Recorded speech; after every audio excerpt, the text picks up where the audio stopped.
Tonight I am making a hearty and flavor-packed dinner called Cattle Drive Casserole. It's rich and perfect for busy nights. Hi friends, today I'm sharing a simple comfort food dinner that's full of flavor. This casserole has a biscuit layer, and then a seasoned beef layer, and then a creamy, cheesy top layer. We're gonna get started by putting our biscuit layer together. This recipe calls for 1 package of Cheddar Bay biscuit mix. I'm going to do a copycat recipe and make this from scratch, but you could definitely use any kind of biscuit mix that you want to. We're gonna preheat our oven to 450.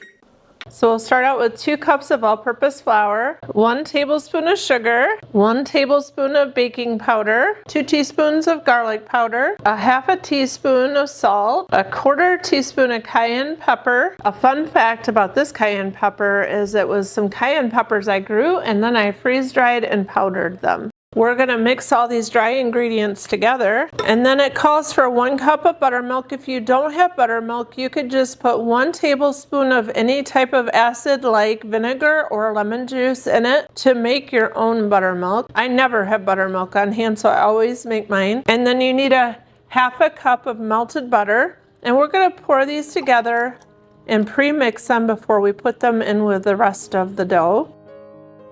And then we'll pour this milk and butter mixture over the top. And then we're just gonna stir this together until it's thoroughly combined. Now we'll fold 1 1/2 cups of shredded sharp cheddar cheese into this mixture. Now we're going to get our casserole dish oiled, and then we'll get our biscuit dough in here. You can see the little red flecks of the cayenne pepper in here. Do you guys have a favorite biscuit recipe that you like to use? Typically, I like the layered biscuit recipe, so we're just basically spreading an even layer across the bottom of the pan. We're going to brown 2 pounds of ground beef over medium-high heat.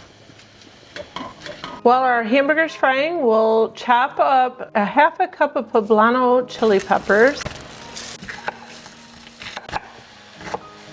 Go ahead and measure out a half a cup of these. One of them would have been plenty because I have all this left over, but that's just fine. I'll have some for next time I want to make this. I won't even have to dice them. Get this biscuits in the oven. I'm going to set the timer for 10 minutes.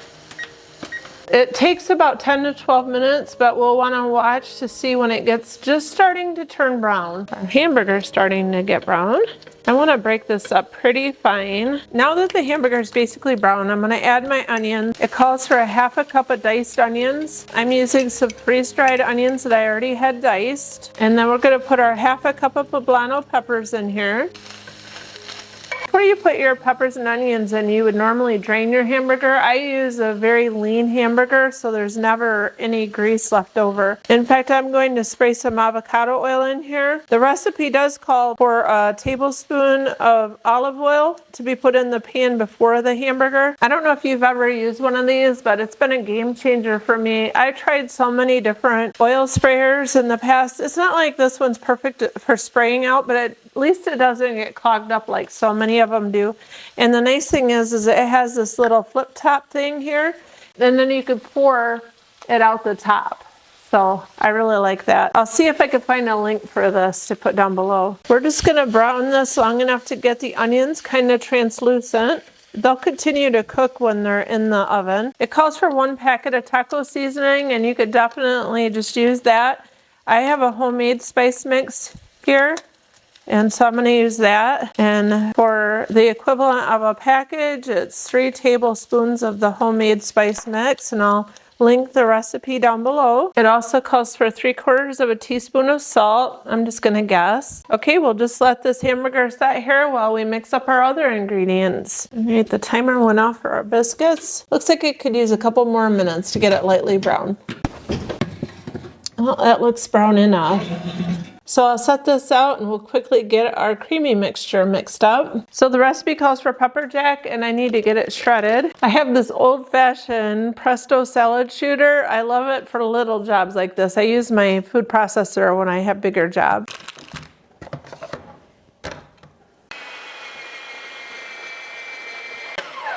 For the creamy layer, we're going to mix together 3/4 cup of sour cream. And then 3/4 of a cup of mayonnaise. This is my homemade mayonnaise. I'll put a link to that video in the description. And then a 1/2 teaspoon of smoked paprika. We're gonna stir this together. And then we need 1 cup of that pepper jack cheese, reserving the rest of it for the top of the casserole. I always buy 10 pounds of cheese at a time and I shred it myself, so I pre-shredded this. It's nice because they always come with labels for the packages. So we're doing 1 cup of sharp cheddar cheese, reserving the other cup for the top. And we're just gonna stir this together. All right. We're gonna put our beef mixture over the top of our biscuit mixture, and we'll smooth that out evenly. And then it calls for 14.5 ounces of fire roasted tomatoes, and you'll wanna drain that. If you don't drain it, you might end up with a soupy biscuit mixture underneath. And we're just gonna kind of move these tomatoes around so that they're kind of evenly distributed. And then we're putting in 4 ounces of diced green chilies. And now we'll put the mayonnaise mixture over the top of everything. We're just gonna try to get it evenly coated. This casserole is definitely packed with a lot of flavors. And now we'll put on the remaining cup of pepper jack cheese and make sure you get this evenly scattered across the top. And then the remaining cup of sharp cheddar cheese. We're gonna get this back in the oven. And we're gonna set our timer for 30 minutes. Okay, let's see if it's done. Oh, wow, that looks so good. All right, let's cut into this. Would you add anything to this, like corn or black beans? You can see the biscuit layer right here, and the hamburger layer, and the cheesy layer. Okay, let's see what it tastes like.